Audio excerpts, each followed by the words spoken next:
Hello learners, welcome to this session on your course Basics of Pattern Making and Sieving. Today's topic for discussion is pattern information and marking. This is one of your unit of your course Basics of Pattern Making and Sieving. So in this session we will discuss about the terms seam allowance, we will discuss what ease in pattern is, we will discuss about specification sheet and grading of pattern, and we will discuss on pattern information and marking. So as we have discussed the earlier units which were based on development of pattern and methods of pattern development, we have learnt about the taking body measurement and different tools of pattern development. So this particular unit deals with the professional language of the pattern makers and will help you in reading and understanding the information and markings which are shown on the pattern. So you would also learn from this unit the concept of ease and making use of it in the garment design. So with all that, the main objective of this unit is to make you recognize what all pattern informations are. You can also identify and measure different ease amount which is provided in the patterns, and you can demonstrate and know or do by yourself the production pattern and the making and the marking on the pattern, which is very important as a designer or a pattern maker to give the particular information on the pattern so that who is going to construct that or use that pattern should understand that pattern very easily. So first thing which is as an information we can say, or the marking which is important in a pattern, is seam allowance. So seam allowance, what does it mean? We can say in a common term it is known as margin. But in a technical term or being a student of design, we say it as a seam allowance. So seam allowance are the margin which is given around the working patterns. Like in the first unit we have learnt about how we have to develop the different methods we have learnt for developing the patterns. And according to the body measurement, we develop the pattern. But when we go or when we use that pattern for stitching a garment, we need to add some extra margin to give it a good fit or to make it comfortable for the wearing. So we add some seam allowance on that. So they will help you to hold the two layers of the fabric together and stitch. And the seam allowance are made by drawing set measurement on the outline of the pattern, like what measurements we have taken from the body or the dress form, we transfer that measurement on the pattern on the piece of paper, and when we go for cutting the fabric, we need some extra margin. We add extra margin or allowance according to the measurement what we have taken and according to the pattern on which we are adding the seam allowance. So the amount of seam allowance varies from the straight area to the curve area. Like if it is the skirt part or it is the body's part, from where we have the curve area on the pattern, or when we have the straight area on the pattern, what we amount of seam allowance we need, it all varies according to the pattern we are using. For the curve area we need extra different amount of margin. For the straight area we need a different amount of margin. So it all varies with the spatial features which are added to the garment, and according to the design also we decide what amount of allowance will be added on that. So there are certain guidelines which you should follow when you are giving the seam allowance to the pattern.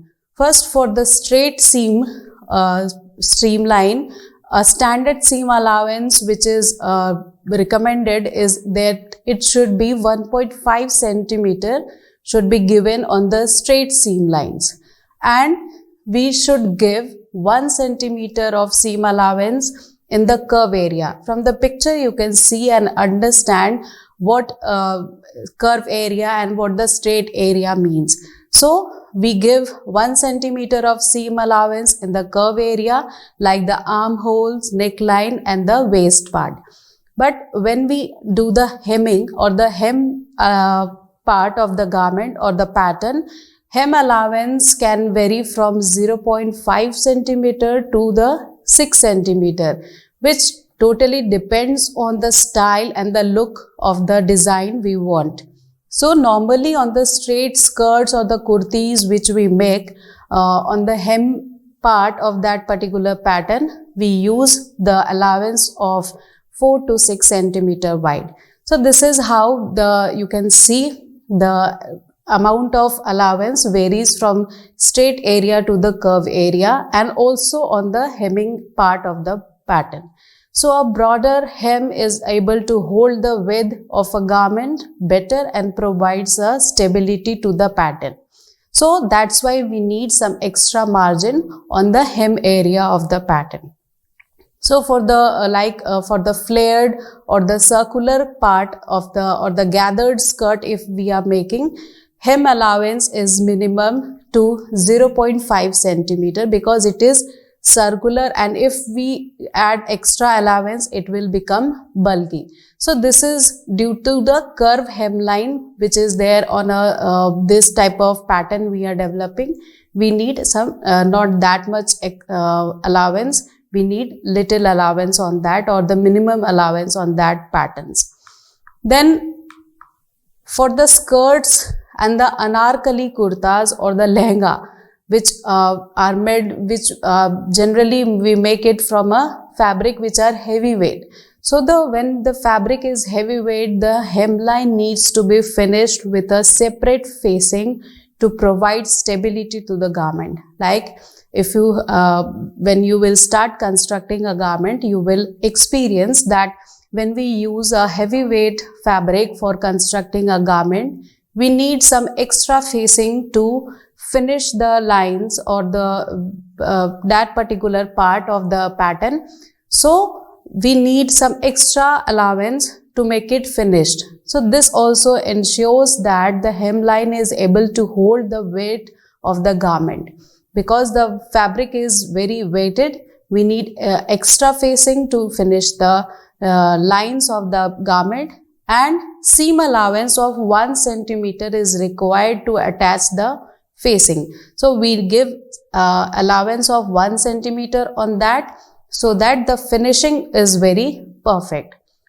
When you have a zipper opening, like if you are constructing a garment or a pattern, it needs an opening where we need to add a zipper or any fastening, we need to give some more allowance, because when we are adding a zip or any fastening to that, we need to fold the fabric. So we give extra seam allowance than to standard measurement. Like suppose at the seam side seam area, we said we need 1.5 centimeter of seam allowance. But if we are adding a zip at that particular area of the garment, we need extra allowance than 1.5 centimeter. And it totally depends on the design or the look of the garment what we want. So the seam allowance can be 2 to 2.5 centimeter depending on the thickness of the fabric and size of the zipper tape what we are using. So this is how you can understand from straight area to the curve area of the pattern. When we want the hemming part to be finished, what seam allowance should be there. When it also depends on the fabric type we are using, allowance depends on that, and if we are adding the zip or any fastening, allowance may change according to the design. So seam allowance of 1 centimeter is adequate to make the following seams. Like when we are using different types of seams to develop the pattern, we suppose if we are constructing the garment with a plain seam, we add 1 centimeter of seam allowance. For the French seam, mock French, flat and flat fill seam, and the weld seam. For all these category of seams, if we are using for the construction of garment, we use the seam allowance of 1 centimeter. So this is the basic guideline which we generally follow when we are adding a allowance to the pattern. So there are some standard seam allowance is given or provided for the designers, which is followed, and it can be manipulated according to the design what we are going to construct. So when we are developing or giving the allowance on the bodies, like the upper bodies pattern, it is recommended that for the neckline and armhole we give an allowance of 1 centimeter because it is the curve part of the pattern. When we are giving the allowance to the shoulder line and the side seam, we give a seam allowance of 1.5 centimeter. And when we are giving the allowance to the hemline at the bodies pattern, we give an allowance of 2 centimeter because hemming area we need to be folded and then it is to be finished. So an extra margin from other curve area or the straight lines, we give 2 centimeter of allowance on the hem lines. Then when we are developing a sleeve pattern, the recommended seam allowance for the sleeve cap area, we give a seam allowance of 1 centimeter. Then for a side seam, which is on the sleeve part, it is 1.5 centimeter, and on the hemline, as in the bodies, we have given 2 centimeter. On the sleeve also, we give a allowance of 2 centimeter. Similarly, when you are going to develop a skirt, the standard allowance which are given on the side seam, we give a allowance of 1.5 centimeter, and when we set the center back seam with a zipper opening, we add an allowance of 2 centimeter. But as compared to the bodies and the sleeve part and the skirt area or the skirt pattern, hemline or the hem area, we give extra allowance of 4 centimeter. In the bodies and the sleeve, we give 2 centimeter of allowance at the hemline, but in the skirt block or the skirt pattern, we give an allowance of 4 centimeter on the hemline. And waistline of the skirt, we give an extra allowance of 1 centimeter to get it finished.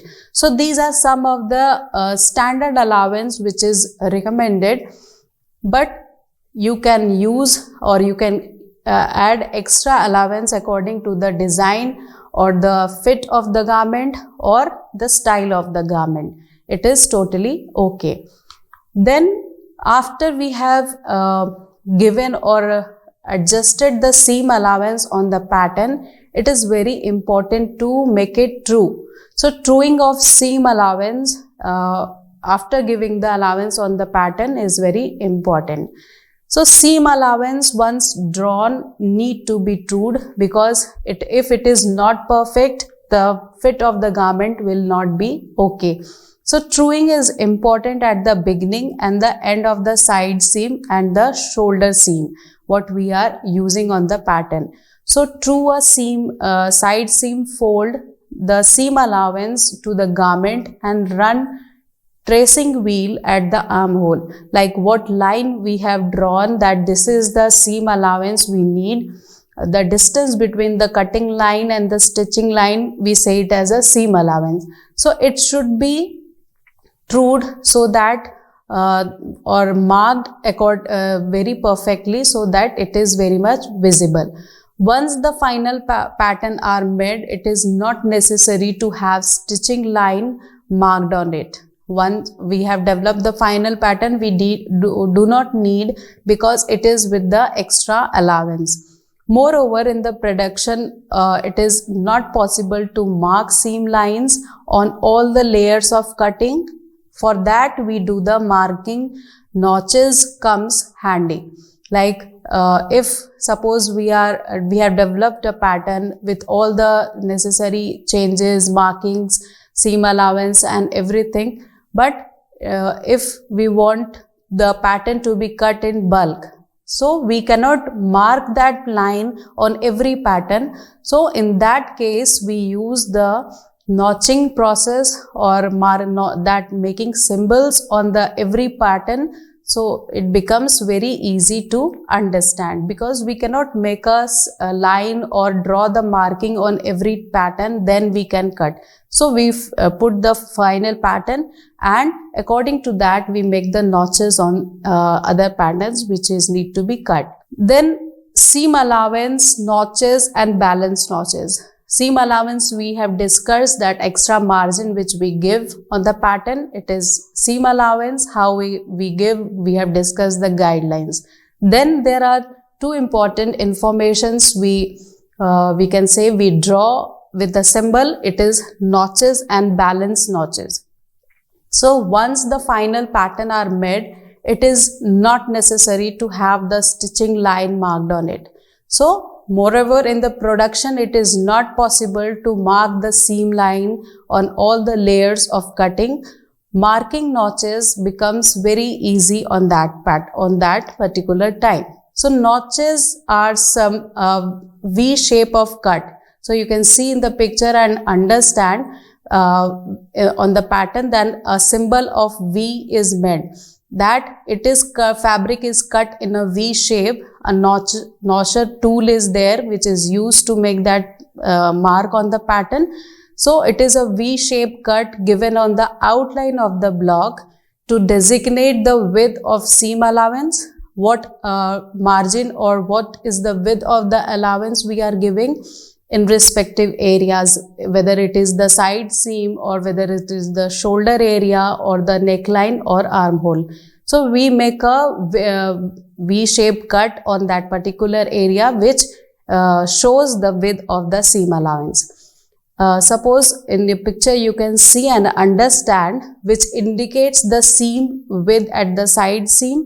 One notch is given at the beginning at waistline and other notch at the end of the hemline. So this is how it makes us understand that from this particular area we have to cut the garment, cut the pattern and join the pieces on two pieces together.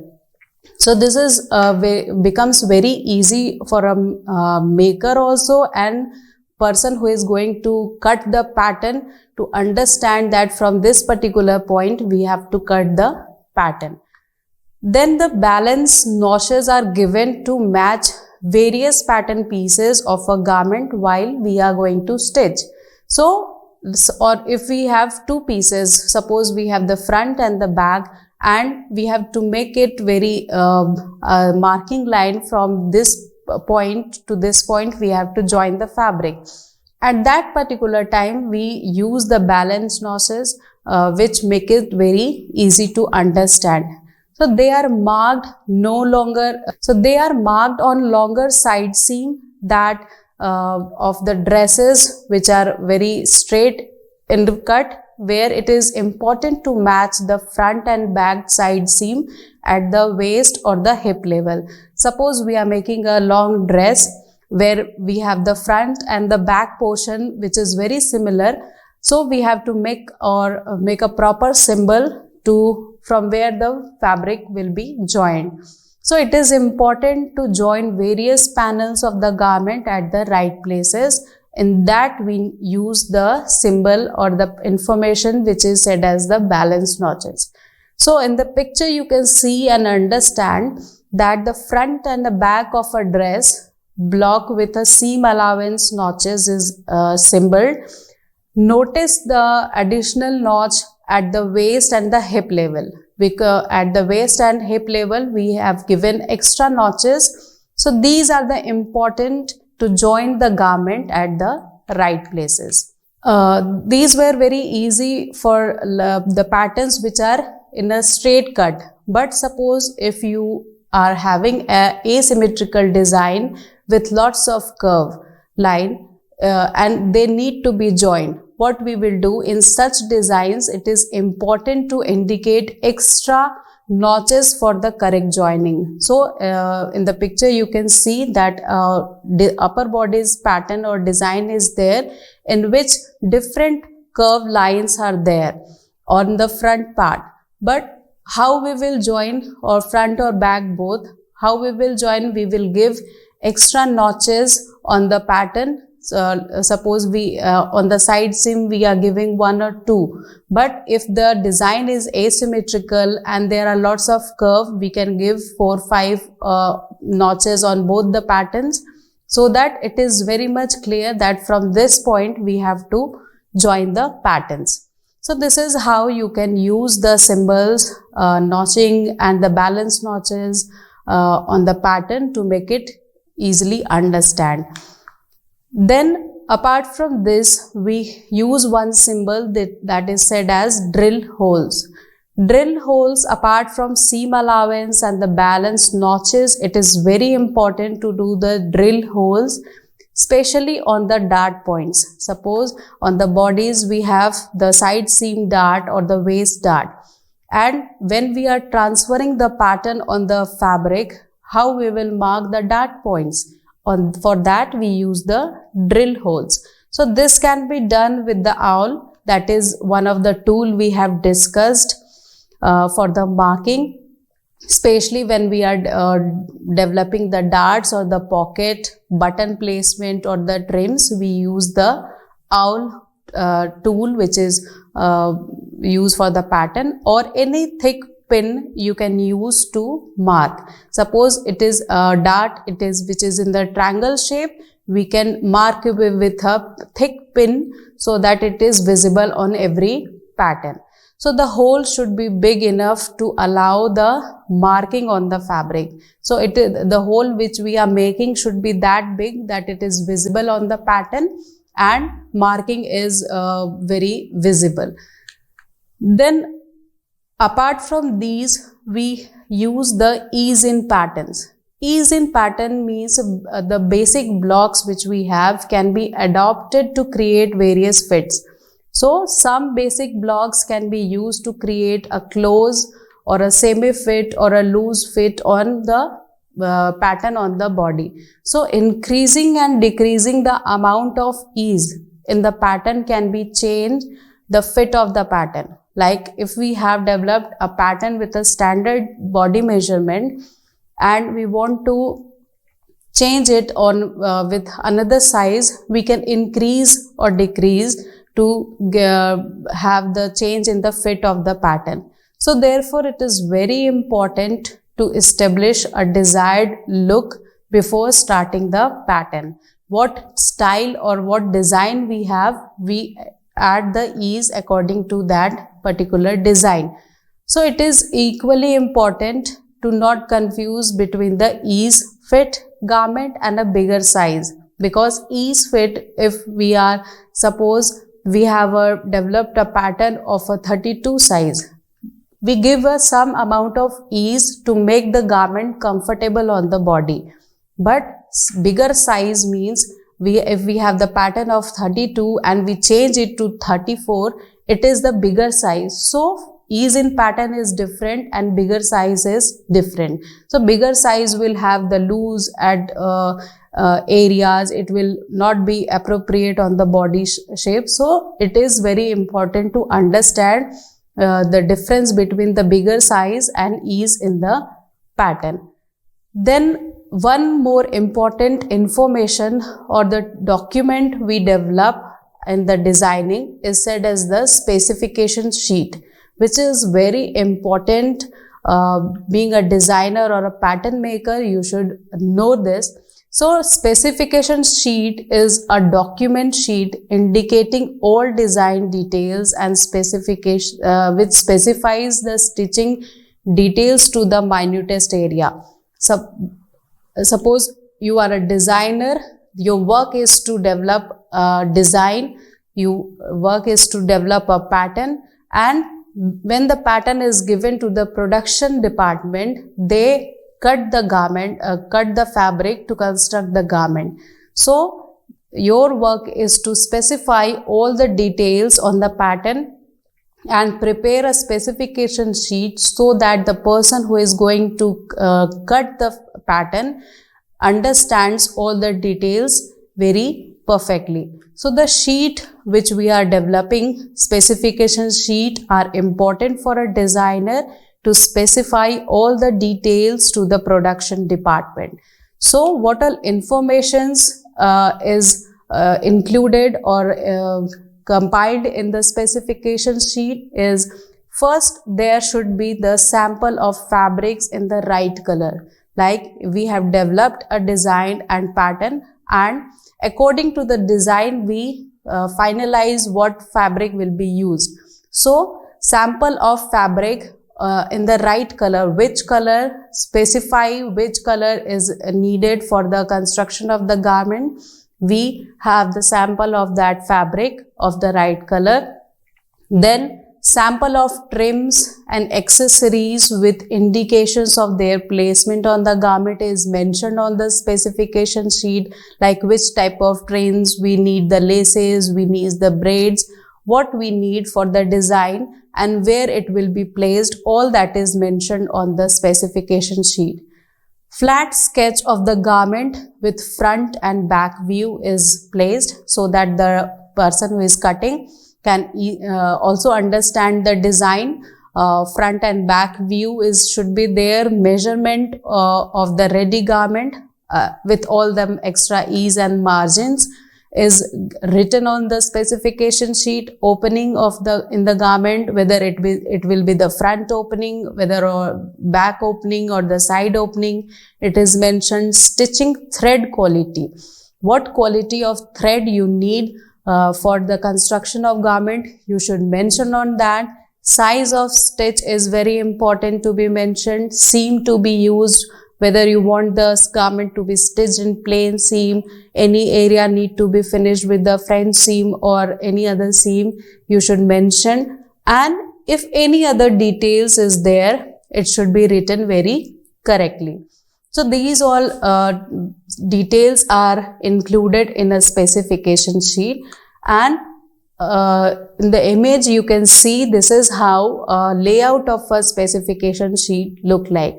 You have a designer name, you have to write the design name, what is the name of the design, style number is mentioned, season, for which season you have developed the particular design, garment type, whether it is a top, whether it is a skirt, whether it is a kurta, that you have to mention in the garment type.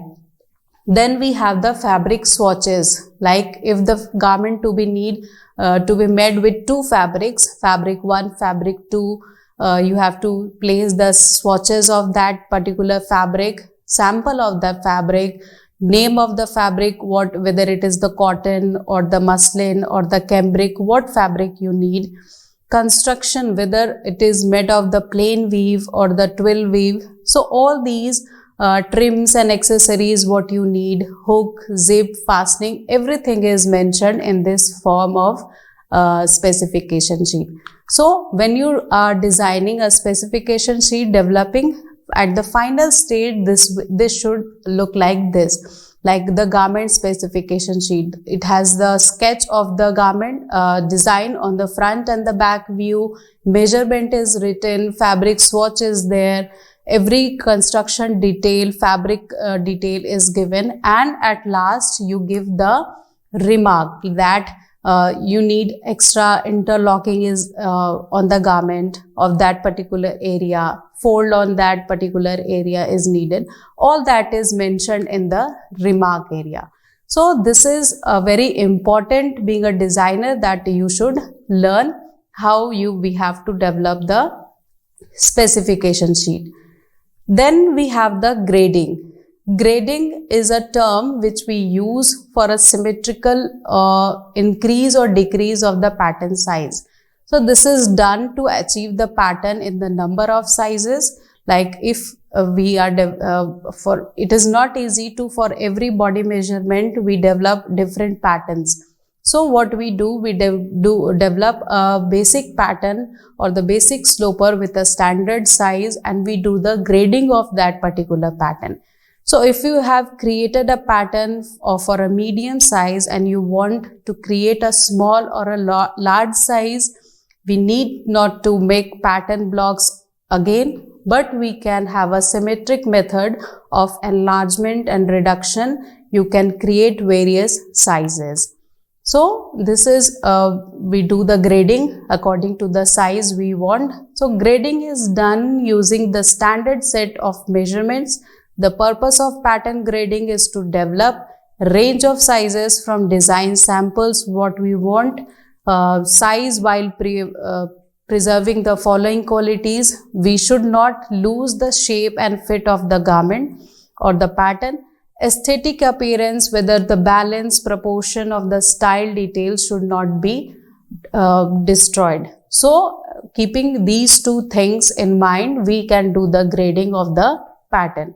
So grading is very simple process, and it can be done by the person who is very not that much skilled, with the semi-skilled person also, but it is a very responsible job to do, because if the grading is not done properly, it can create the lots of confusion and loss for the manufacturer who is having the purpose.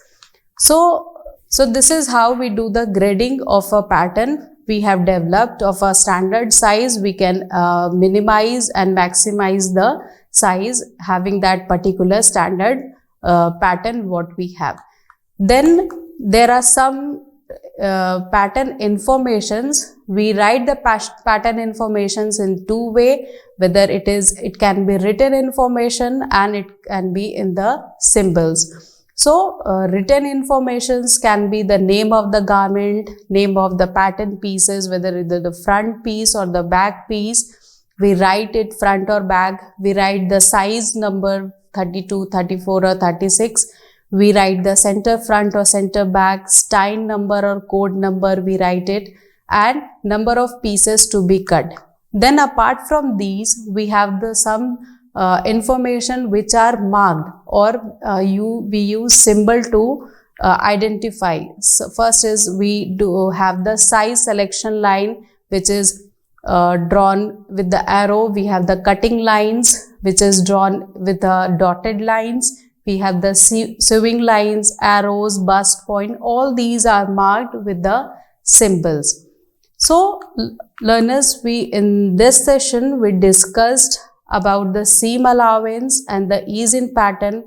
We also explained the specification sheet and its use in pattern making, why it is very important as a pattern maker or a designer to make a specification sheet. We described the process of grading on pattern, and lastly we discussed pattern information and marking. Hope this session was beneficial for you. Thank you.